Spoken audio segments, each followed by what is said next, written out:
Salut à toi, bienvenue dans cette vidéo, j'espère que tu vas bien, que tu as la forme. Aujourd'hui, on va parler des problèmes récurrents à éviter quand on fait de la location de voiture entre particuliers. C'est parti!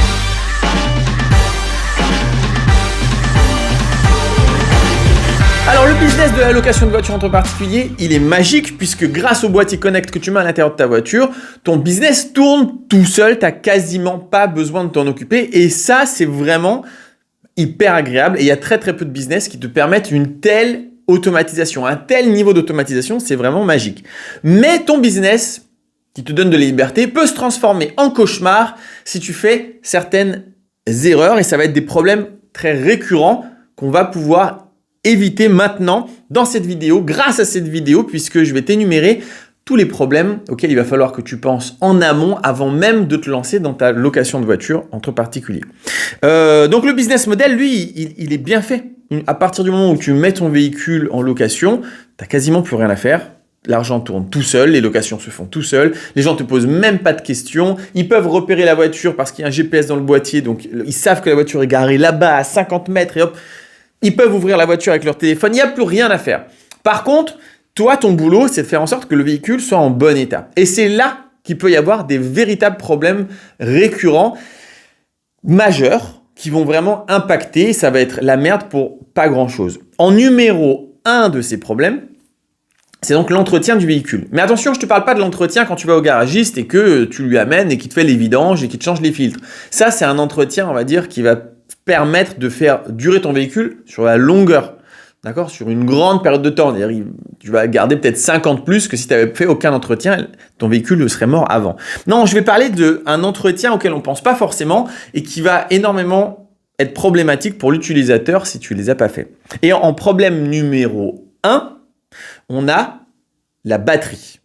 La batterie de la voiture, c'est un véritable problème puisque toi, tu n'es pas là et tu ne peux pas voir un petit peu l'état de la batterie. C'est-à-dire qu'une batterie, ça se sent quand tu utilises ton véhicule, ça se sent qu'elle commence à fatiguer. Par exemple, quand tu démarres, les feux commencent à s'éteindre un peu, tu vois. Ou bien la vitesse du démarreur. Je vais te faire une simulation avec ma bouche, tu vas voir que ça va être hyper bien fait, avec un très haut niveau de réalisme. Mais en gros, quand ta voiture, elle fait c'est que ça marche. Et quand ta voiture, elle fait ça marche moins bien, d'accord? Mais oui, merci. Ah, merci pour cette... merci à vous, merci. Donc, c'est un problème et ce problème, il va arriver au pire moment. Quand la personne, tu vas recevoir un appel en disant « Oui, allô, je suis à 400 km de chez toi, parti en vacances, la voiture ne démarre pas. Qu'est-ce qu'on fait ?» Et là, c'est ta responsabilité puisque c'est l'entretien de ton véhicule. Donc, ça veut dire que ta batterie, elle n'était pas bonne. Donc, en gros, ils vont appeler l'assurance de la plateforme. La voiture va être rapatriée à un garage et puis le garage, il va t'allumer en disant bah, « je te change la batterie, hein, c'est ça la batterie. Ça, c'est 200 balles. Et donc, tu vas devoir payer. Mais comment tu payes puisque tu es à distance? Donc, tu vas être là avec ton téléphone. Ah oui, bah, je peux vous faire un PayPal. Moi, tu fais mais non, mec, moi, je suis un garagiste de 65 ans. Je fais pas PayPal. Oh putain, donc tu vas galérer. Donc, tu vas dire au locataire est-ce que vous pouvez payer? Et puis alors, je vous rends... chiant, galère, stress, puisque c'est à l'instant T maintenant. Donc, tu dois arrêter tout ce que tu es en train de faire pour te focus là-dessus. Donc, une des solutions, c'est un entretien un peu excessif où on change la batterie beaucoup plus régulièrement que si on ne faisait pas ce genre de business. C'est-à-dire qu'une batterie, bon, ça dépend des marques, mais mettons que la batterie elle a 3 ans de vie, ben, au lieu d'attendre 3 ans, tu la changes tous les 2 ans. Tu vois, tu fais de la prévention d'un potentiel problème que tu aurais puisqu'en plus, tu n'es pas là pour vérifier le problème. Ça, c'est la première chose et c'est vraiment le méga problème. Moi, j'ai vraiment eu plusieurs fois où en fait, j'ai pas fait gaffe tout simplement.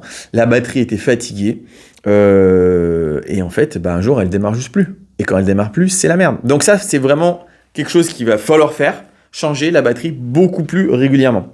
Ensuite, tu as aussi de l'entretien assez basique, mais quand même, c'est important de le faire. Une fois de temps en temps, tu vas avoir tout ce qui est phare. Hein, un phare de bagnole, ça se pète, ça dure pas non plus toute la vie.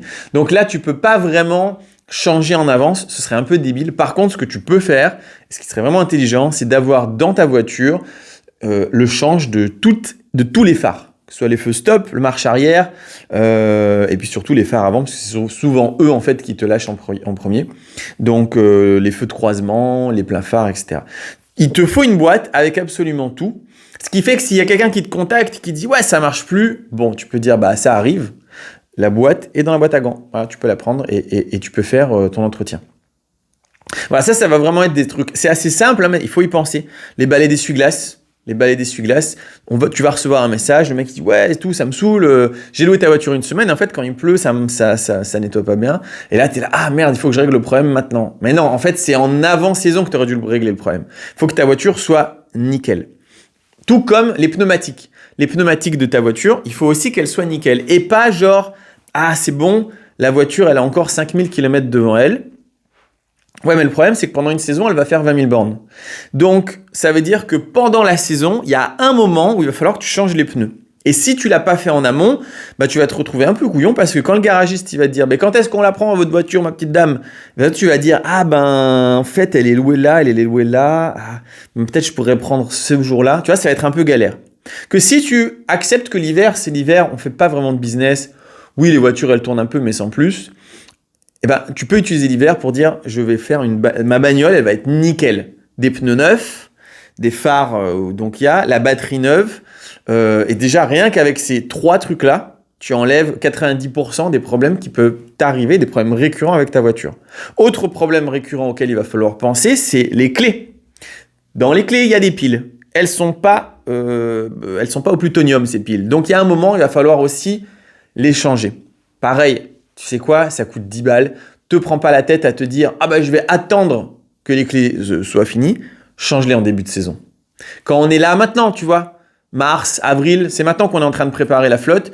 C'est maintenant qu'on se dit, bah allez, à partir de là, je vais avoir des piles à fond. Donc je change mes piles tout simplement.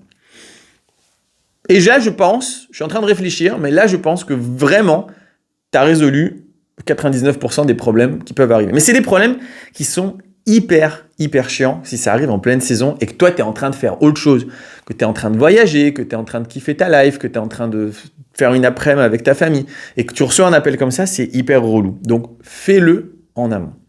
Il y a plein d'autres choses qu'il faut savoir sur ce business de location de voiture entre particuliers. Là, je t'en ai donné quelques-uns, mais il y a énormément de données.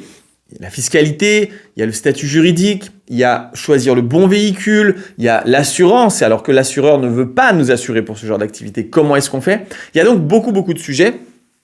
Et moi, ce que je te propose, c'est de te faire un bilan un petit peu de tout ça. Donc, je te fais une formation gratuite que tu vas trouver dans la description. Tu t'enregistres, ça te donne accès à une conférence gratuite ce dimanche ou bien le dimanche d'après à 20h. C'est en live, c'est du live, c'est-à-dire que moi je me connecterai et on parlera ensemble. Donc je te ferai une présentation, vraiment une formation gratos mais qui dure une bonne heure, où je te présente tout le système, tout le modèle, toutes les choses à savoir, tous les points qu'il va falloir surveiller. Et ensuite tu pourras me poser toutes tes questions et je répondrai à toutes les questions.